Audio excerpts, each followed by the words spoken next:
আসসালামু আলাইকুম বন্ধুরা, তোমরা সবাই কেমন আছো? আশা করি অনেক ভালো আছো।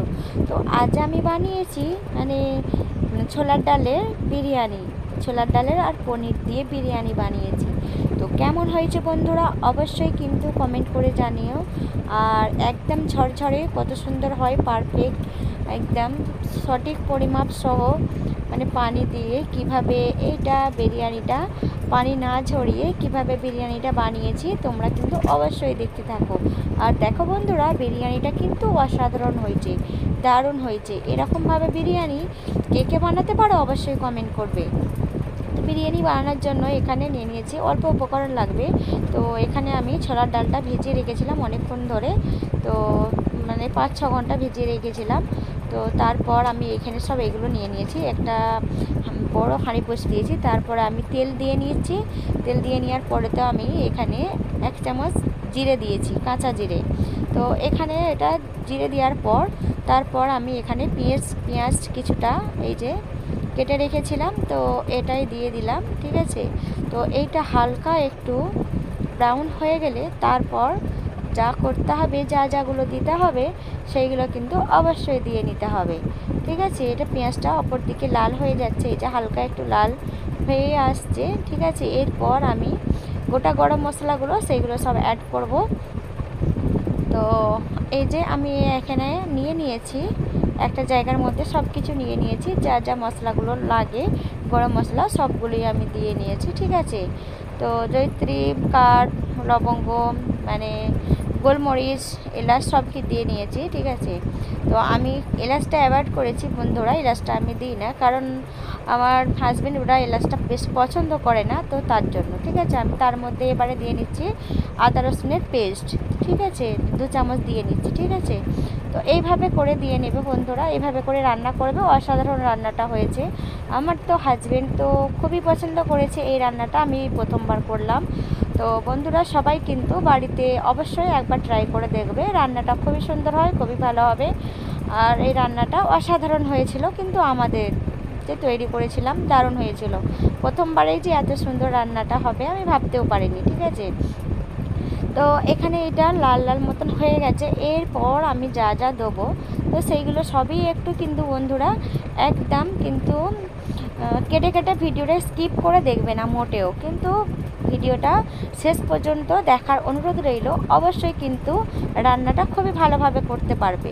তো এখানে আমি যে ছোলার ডালটা ছিল ভালো করে ধুয়ে রাখা ছিল, তো সেটাই এবারে দিয়ে নিচ্ছি। এটা একটু ভালো করে সুন্দর করে তেলের মধ্যে কিন্তু ভাজা ভাজা করে নিতে হবে। এই তেলের মধ্যেতে ভালো করে কষিয়ে নিতে হবে, কষিয়ে কষিয়ে ভেজে নিতে হবে।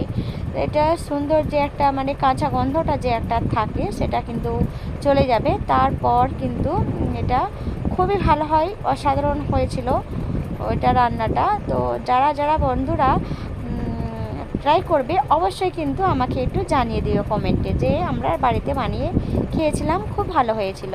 সবাই কিন্তু জানাতে ভুলো না। ঠিক আছে, তো এইরকম করেই কিন্তু দিয়ে নিতে হবে। এবার মশলা দিয়ে নিচ্ছি হলুদের গুঁড়া, খুবই কম পরিমাণে, কম মশলার মধ্যেই কিন্তু রান্নাটা হয়েছিল দারুণ। তো দিয়ে নিচ্ছি ধনের গুঁড়ো, খুবই কম উপকরণ লাগে, সব কিছু দিয়ে নিচ্ছি। অল্প একটু জিরে গুঁড়ো, তো সব কিছু দিয়ে নিয়েছি। তো এবার দিচ্ছি কাশ্মীরি লাল লঙ্কার গুঁড়ো, এটা দিচ্ছি একটু কালারের জন্য। ঠিক আছে, এটাতে তো ঝাল হবেই না, তো ঝাল হওয়ার জন্য কিন্তু আমাকে কাঁচা লঙ্কা অ্যাড করতে হবে। কাঁচা লঙ্কা দেবো, কিন্তু কাঁচা লঙ্কা এখন দেবো না, এটা একটু পরে দেবো। ঠিক আছে, এইভাবে করে কিন্তু নাড়িয়ে নাড়িয়ে খুব ভালো করে সুন্দর করে এভাবে নাড়িয়ে নাড়িয়ে কিন্তু এটা ভাজা ভাজা করে নিতে হবে। এইভাবে কিন্তু রান্না করলে খুব ভালো হবে। তো কাশ্মীরি লাল লঙ্কাটার গুঁড়ো এটার জন্যই দেওয়া হয়, ঝালের জন্য নয়, এটা কিন্তু কালারের জন্য।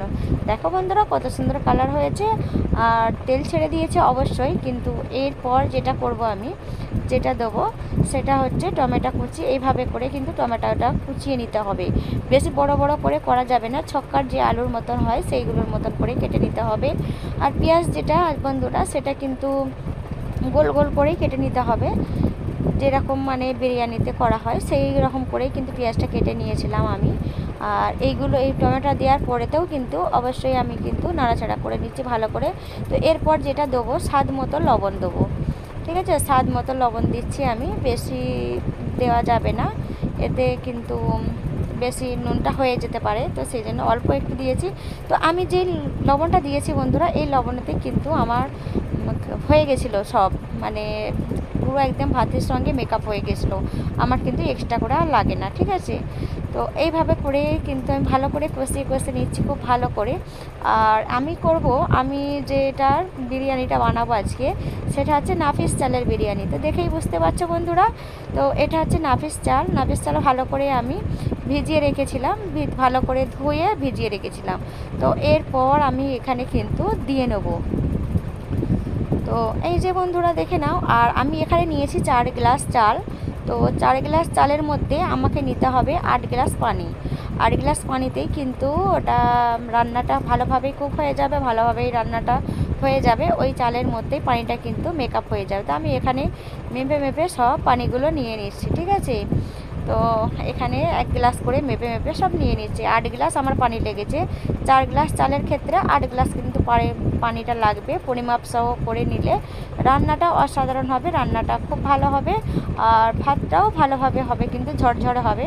তো আমি এখানে যে পানিটা মেপে রেখেছিলাম, 8 গ্লাস পানি নিয়েছি, তো সেই পানিটা কিন্তু সব ঢেলে দিয়েছি এর মধ্যে, পাতিলের মধ্যে ঢেলে দিয়েছি। তো এইভাবে করে একটু নাড়িয়ে চাড়িয়ে দিলাম বন্ধুরা। তো এর মধ্যে কিন্তু ভাতটা হয়ে যাবে, এইটুকু পানির মধ্যেই কিন্তু হয়ে যাবে।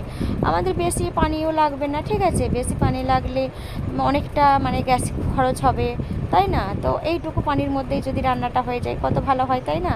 তো সেই জন্য এবারে কি করেছি, এবারে এটা দিয়ে নেবো, এই যে চালটা এবারে এটার মধ্যে দিয়ে নেবো। এই যে এইভাবে করে ছড়িয়ে ছড়িয়ে আমি দিয়ে নিচ্ছি, সবগুলো চাল আমি তুলে এর মধ্যে দিয়ে নিচ্ছি। কত সুন্দর কালারটা হয়েছে দেখে নাও বন্ধুরা, কালারটা দেখেই বুঝতে পারছো অসাধারণ হয়েছে। কালারটা খুবই সুন্দর আসবে, ভাতটা যখন বাড়বো তখনই দেখেই বুঝতে পারবে যে রান্নাটা কত সুন্দর হয়েছে। আর ঠিক অল্প একটু এই যে এইভাবে চাপা দিয়ে রেখে দিয়েছি। তো এখানে হাই হিটেই হবে, এই যে অনেকটাই হাই হিটেই জ্বলছে। যখন ভাতটা ফুটে আসবে, ওপরের দিকে ভাতটা ভেসে আসছে, এই যে, তো এরপর আমি কিন্তু গ্যাসের ফ্লেমটা একদম কম করে দেবো, একটু নাড়িয়ে দিয়ে তারপর আমি কিন্তু কম করে দেবো। ভাতটা ফুলে আসছে, ঠিক আছে।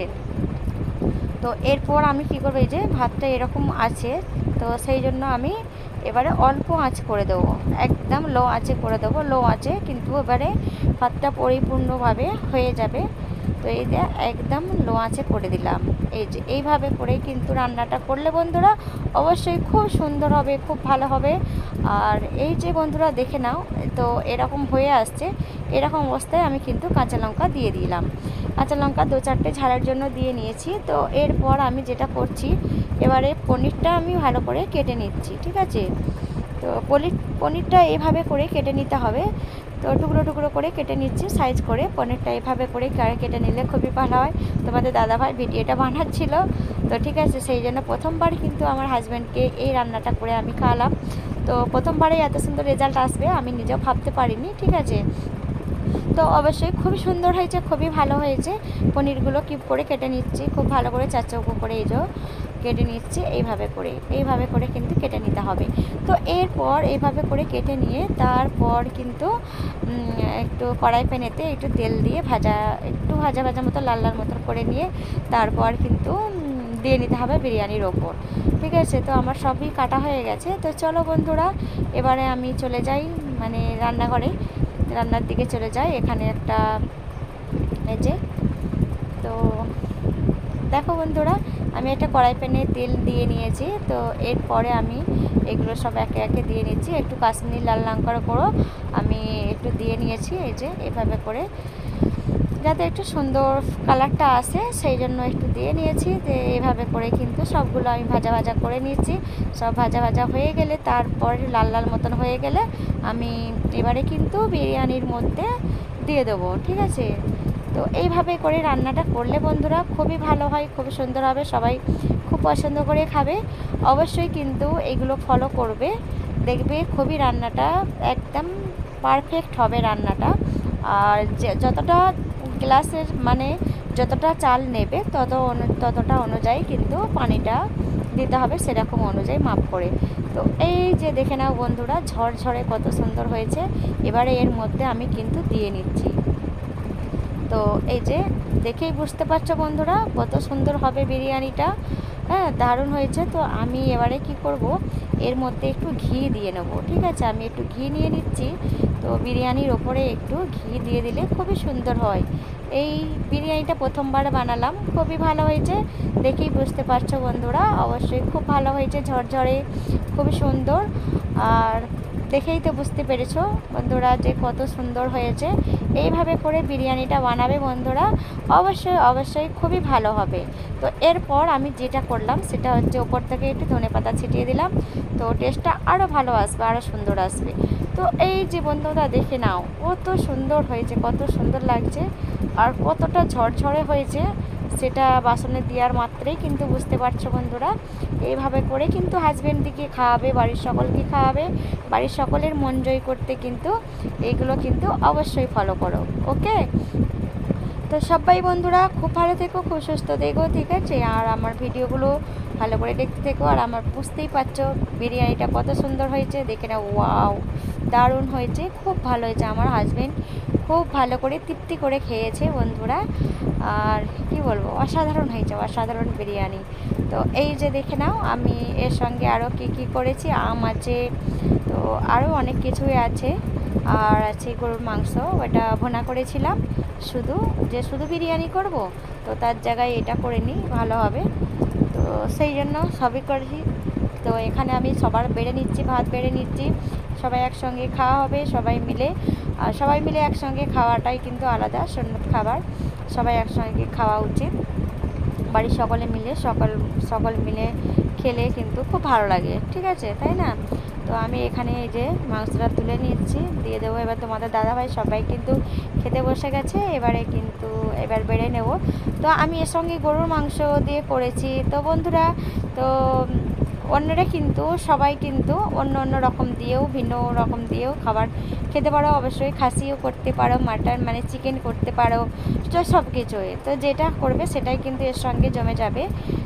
তো বন্ধুরা এটাই আমি করেছি, আমার যেটা পছন্দের খাবার আমি সেটাই বানিয়েছি।